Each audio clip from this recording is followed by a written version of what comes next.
तो दोस्तों आज हम फिर से आपके लिए लेकर आए हैं देश दुनिया की तमाम ताजा बड़ी खबरें। सबसे पहली बड़ी खबर में आपको बताएंगे दोस्तों कि गाजा पट्टी में चल रही जंग को लेकर मुस्लिम देशों ने बुलाई आज फिर से बैठक। इजराइल के खिलाफ मुस्लिम देश आज कर सकते हैं बड़ा ऐलान। बैठक में तुर्की ने नेतन्याहू को बताया गाजा पट्टी का कसाई। इजराइल की बढ़ गई है चिंता, मुस्लिम देश आज ले सकते हैं इजराइल पर बड़ा एक्शन।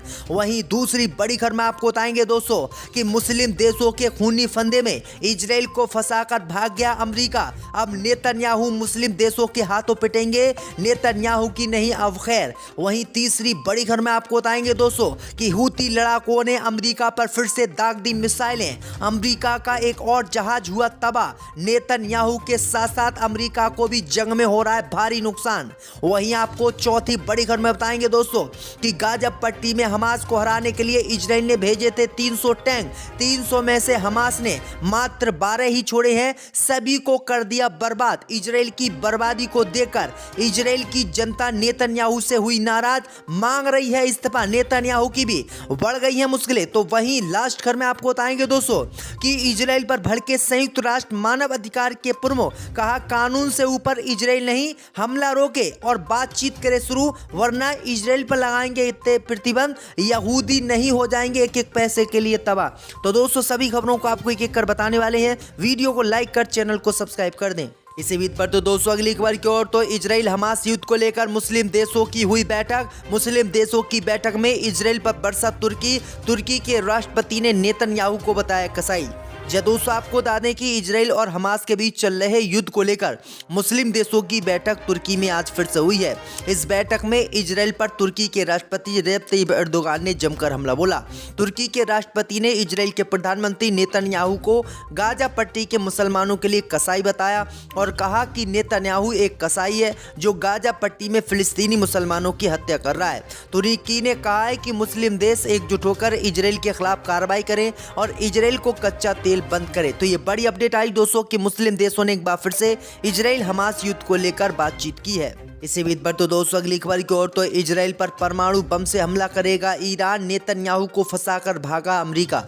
दोस्तों आपको बता दें कि इजराइल और हमास की जंग में अब ईरान कूद पड़ा है। ईरान ने इजराइल पर परमाणु बम से हमले की धमकी दी है, जिसे सुनकर नेतन्याहू के रोंगटे खड़े हो गए हैं। खबर सामने निकल कर आई दोस्तों कि मुस्लिम देशों के बीच में फंसाकर नेतन्याहू को अमेरिका भाग निकला है और वो ईरान, सऊदी अरब सहित मुस्लिम देशों से इजराइल को पिटवाते हुए छोड़ गया है। दरअसल आपको बता दें कि दुनिया की IAEA कंपनी ने बताया है कि ईरान के पास 90% यूरेनियम है। 90% यूरेनियम से ईरान 3 परमाणु बम बना सकता है। वहीं आपको बता दें कि परमाणु बम बनाने की तैयारी में ईरान है और इन्हीं परमाणु बमों से अब इजराइल पर ईरान हमला करेगा। इसी बीच पर तो दोस्तों अगली खबर की ओर तो हूती लड़ाकों ने अमेरिका पर दागी मिसाइलें। दोस्तों आपको बता दें कि इजराइल हमास जंग में हमास का समर्थन करने वाले हूती लड़ाकों ने एक बार फिर से अमेरिका पर हमला कर दिया है। इस हमले में अमेरिका का एक जहाज तबाह हो गया है और 3-4 सैनिक मारे गए हैं। खबर सामने निकल कर आई दोस्तों कि हूती लड़ाकों ने अमेरिका के जहाज़ों पर लाल सागर में हमला किया है और इजराइल के जहाज को पहले ही हम हूती लड़ाकों ने बंधक बना लिया था। तो ये बड़ी अपडेट आ रही दोस्तों कि अमेरिका से भी अब ये उलझने लगे हैं। इसी बीच पर तो दोस्तों अगली खबर की ओर तो गाजा पट्टी में इजराइल के भेजे 300 टैंकों में से 12 टैंक ही बचे। इजराइल की बर्बादी का सबूत देख भड़की इजराइल की जनता। दोस्तों आपको बता दें कि इजराइल और हमास के बीच जो जंग चल रही है, इस जंग में इजराइल बर्बाद हो गया है। खबर सामने निकल कर आई दोस्तों कि गाजा पट्टी में हमास से लड़ने के लिए इजराइल की सरकार ने 300 टैंक भेजे थे। 300 टैंकों में से सिर्फ 12 ही टैंक बचे हैं, बाकी सब हमास के लड़ाकों ने तबाह कर दिए हैं। वहीं आपको बता दें कि इजराइल की बर्बादी का सबूत देकर अब इजराइल के प्रधानमंत्री पर इजराइल की जनता भड़क उठी है और उन्होंने नेतन्याहू के बर्खास्तगी की मांग की है और नेतन्याहू को सत्ता से हटाकर तत्काल युद्ध रोकने की मांग भी की है। वहीं आपको बता दें कि अब नेतन्याहू की कुर्सी खतरे में आ गई है। इसी बीच पर तो दोस्तों अगली खबर की ओर, तो इजराइल पर भड़के संयुक्त राष्ट्र मानवाधिकार के प्रमुख, कहा कानून के ऊपर कोई नहीं, हमला रोके इजराइल और बातचीत करे शुरू। जब दोस्तों आपको बता दें कि संयुक्त राष्ट्र के मानव अधिकार प्रमुख वोल्कर टर्क ने रविवार को इजराइल पर हमला बोला है और फिलिस्तीन के क्षेत्र गाजा में लगातार हो रही बमबारी पर नाराजगी जताई है। उन्होंने कहा है कि इजराइल की बमबारी में आम लोग ही जाने जा रही हैं, इसलिए इजराइल को हिंसा रोकनी चाहिए और हमास के साथ बातचीत करनी चाहिए। उन्होंने कहा है कि 7 दिन जो इजराइल और हमास के बीच युद्ध विराम रहा था वो ठीक रहा था, लेकिन अब इजराइल फिर से हमला कर रहा है जो कि गलत है और हम इस हमले के खिलाफ है। तो ये बड़ी अपडेट आई दोस्तों कि संयुक्त राष्ट्र ने चेतावनी दी है कि इजराइल ये ना समझे कि वो कानून से ऊपर है। हम ऐसे कानून उस पर लगाएंगे कि पूरी जिंदगी वो रोएगा और हम युद्ध प्रभावित देश इजराइल को घोषित करेंगे और युद्ध अपराध इजराइल के प्रधानमंत्री पर लगाएंगे। तो ये बड़ी अपडेट आई दोस्तों कि इजराइल पर अब संयुक्त राष्ट्र मानव अधिकार के प्रमुख ही भड़क गए हैं। इसी के साथ दूसरी बड़ी खबर क्वेश्चन, ईरान ने प्रधानमंत्री मोदी से की अपील, कहा गाजा पर इजरायली हमले बंद करवाए भारत। दरअसल आपको बता दें ईरान ने गाजा में इजराइल की सैन्य कार्रवाई रोकने के लिए भारत से गुजारिश की है। ईरानी राष्ट्रपति इब्राहिम रईसी ने सोमवार को प्रधानमंत्री मोदी के साथ फोन पर बातचीत के दौरान भारत से गाजा में चल रहे संघर्ष के बीच इजरायली कार्रवाई को समाप्त करने के लिए अपनी सभी क्षमताओं का उपयोग करने की गुजारिश की। दोनों नेताओं के बीच हुई बातचीत के अनुसार रईसी ने पश्चिमी उपनिवेशवाद के खिलाफ भारत के संघर्ष और दुनिया में गुटनिरपेक्ष आंदोलन के संस्थापकों में से एक के रूप में देश की स्थिति को याद किया। उन्होंने कहा कि आज भारत से अपेक्षा की जाती है कि वह गाजा के उत्पीड़ित लोगों के खिलाफ इजरायली अपराध को समाप्त करने के लिए अपनी सभी क्षमताओं का उपयोग करेगा। राष्ट्रपति रईसी ने कहा कि तेहरान तुरंत युद्ध विराम, नाकाबंदी हटाने और गाजा के उत्पीड़ित लोगों को मदद देने के लिए किसी भी वैश्विक संयुक्त प्रयास का समर्थन करता है।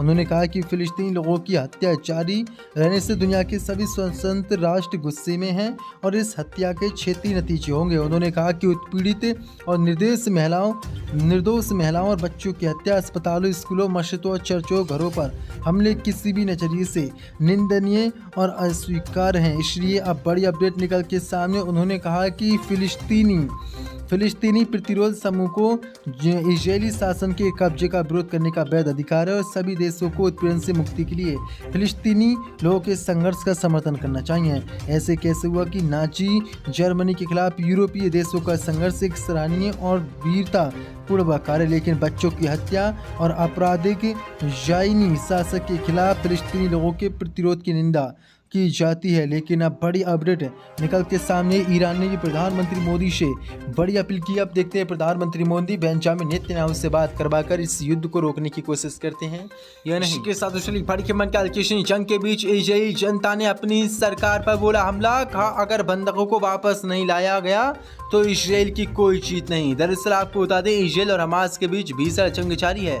अभी भी इजरायली बंधक हमास के कब्जे में हैं। हमास के कब्जे से अपने परिजनों को छुड़ाने के लिए इजराइल के लोग लगातार आवाज बुलंद कर रहे हैं, अपनी सरकार को घेर रहे हैं और ये मांग कर रहे हैं कि जल्द से जल्द हमास के कब्जे से बंधकों को छुड़ाया जाए। गाजा एंड बेलेप से बंधकों और लापता व्यक्तियों के सैकड़ों परिवारों के सदस्य कैसेट भवन पहुंचे और निर्वाचित अधिकारियों से अपने परिजनों की वापसी के बारे में जवाब मांगा। इन बार गोल्डस्टीन, जिनके भाई और भतीजे की हत्या कर दी गई थी, जबकि उनकी भाभी और उनके 3 बच्चों को किबुत्ज में उनके घर से अपहरण कर लिया गया था, ने वीडियो में जगरती मंच पर कहा कि बंधकों की वापसी के लिए बिना इजरायली राज की कोई जीत नहीं होगी। उन्होंने कहा कि आप नेसेट में हैं जिनके हाथों में बेड़ियां नहीं है, क्या आप कह सकते हैं कि आप वह सब कुछ कर रहे हैं जो जरूरी है ताकि वे घर लौट सके? हम बेरी को शुरू से ही फिर बनाएंगे, हम नए कैफर अज़ा का निर्माण करेंगे, हम रास्ते में इकट्ठा हुए सभी सहयोगी के साथ ऐसा करेंगे। उम्मीद आखिरकार मर जाती है। डेरॉन स्टीन बेंचर की बहन यमीत, जिन्हें उनके घर से अपहरण कर लिया गया था, ने कहा कि मेरी छोटी बहन सूरज की किरण करुणा और प्यार से भरी हुई। उसने घर के बाहर आतंकवादियों को उस पर गोलीबारी करते हुए सुना। वह एक हीरो है। वह अपने दोस्तों को ये कहती हुए एक ध्वनि संदेश भेजने में कामयाब रही कि उन्होंने मुझे पकड़ लिया। या मीत ने कहा कि उसकी बहन को दवा की ज़रूरत है लेकिन कोई उस तक नहीं पहुंचा है। बीते 7 अक्टूबर को हमास ने इजराइल में हमला कर 200 से ज़्यादा लोगों को बंधक बना लिया था। अभी भी ये बंधक हमास के कब्जे में है। इससे पहले हमास ने दावा किया था कि इस्राएल की बमबारी में कई बंधक मारे जा चुके हैं, लेकिन बड़ी अपडेट अब बड़ी निकलकर सामने आ रही है कि इस्राएल के लोगों ने अब पूरी तरीके से उनके खिलाफ ही अब पूरी तरीके से मोर्चा खोल दिया। MK2 विमान दुर्घटनाग्रस्त हो गया। इस संबंध में एक अधिकारी ने बताया है कि इस घटना में 2 पायलटों की मौके पर ही मौत हो गई है।